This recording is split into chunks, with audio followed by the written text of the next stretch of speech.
Bismillah. Berikut adalah video pembelajaran selanjutnya untuk mendukung praktikum implementasi pemberdayaan masyarakat. Ada sejumlah model asesmen masyarakat atau model for community assessment yang antara lain menurut Asman dan Hull yang diadaptasi oleh Abu Hurairah.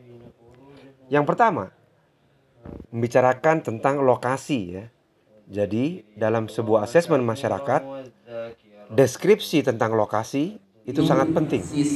Lokasi fisiknya bagaimana, batas-batasnya bagaimana ya. Kemudian wilayah di sebelah atau di samping wilayah tersebut seperti apa dan lain-lain.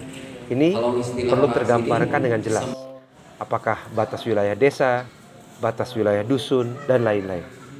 Yang kedua adalah karakteristik penduduk atau population karakteristik, termasuk ukuran, usia, distribusi gender, kebangsaan, etnis, agama, dan lain-lain. Yang ini kurang lebih dapat digali dari data sekunder atau dari profil desa. Yang ketiga adalah daya tarik komunitas atau community attractiveness. Karakteristik daya tarik warga masyarakat seperti iklim, biaya hidup, fasilitas, dan lain-lain ya. Karena setiap daerah biasanya memiliki setiap daerah biasanya memiliki karakteristik perilaku masyarakatnya tersendiri ya. Sehingga hal ini sering dijadikan dasar pengembangan desa wisata misalnya ya. Karena karakteristik masyarakatnya yang unik ya. Selanjutnya perumahan. Nah, seperti apa nih? Tipe dan kondisi perumahannya. Apakah dominan sudah di beton, di tembok, atau masih gubuk dan lain-lain. Kemudian sedikit sejarah. Mengapa orang menetap di sini? Dari mana penduduk itu berasal?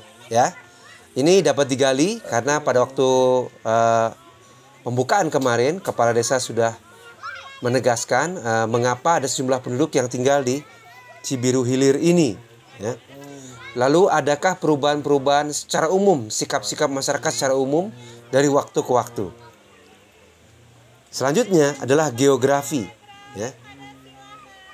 Seperti apa wilayah geografinya? Apakah mendatar, naik turun, ya? Apakah berada di lembah, di gunung, dan lain-lain.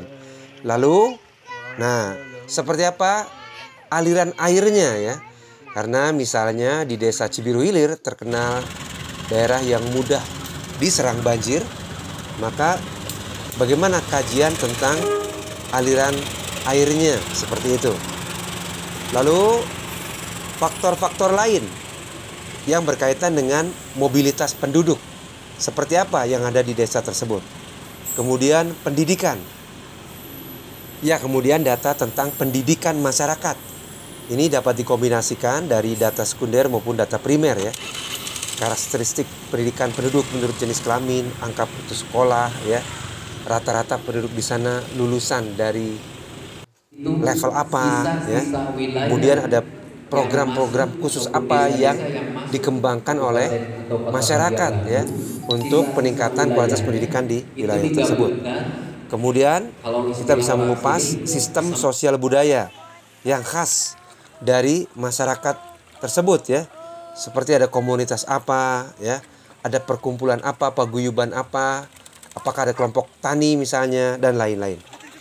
Kemudian perdagangan dan industri. Apa yang dominan di sana ya? Seperti misalnya ciri khas desa-desa di Indonesia adalah mulai berkembangnya UMKM ya, geliat UMKM. Selanjutnya agama. Dalam hal ini untuk melihat bagaimana peran dan pengaruhnya dalam masyarakat ya. Apakah kelompok masyarakat tersebut masuk kategori yang religius atau agamis ya, di mana peran agama sangat kuat mempengaruhi perilaku masyarakat. Selanjutnya, sistem sosial dan kesehatan. Nah, sudah adakah sistem sosial yang ajak kaitannya dengan upaya membangun tingkat kesehatan masyarakat? Selanjutnya adalah hal-hal lainnya ya. Ini hal-hal umum lainnya seperti adakah kesulitan masyarakat mengakses kebutuhan-kebutuhan tertentu seperti pendidikan, kesehatan, dan lain-lain ya. Adakah kesulitan-kesulitan ketika ditimpa bencana yang rutin hadir ya? Seperti itu ya. Atau adakah kesulitan-kesulitan menghadapi masalah-masalah yang kaitannya dengan kesejahteraan sosial seperti kenakalan remaja misalnya gitu ya.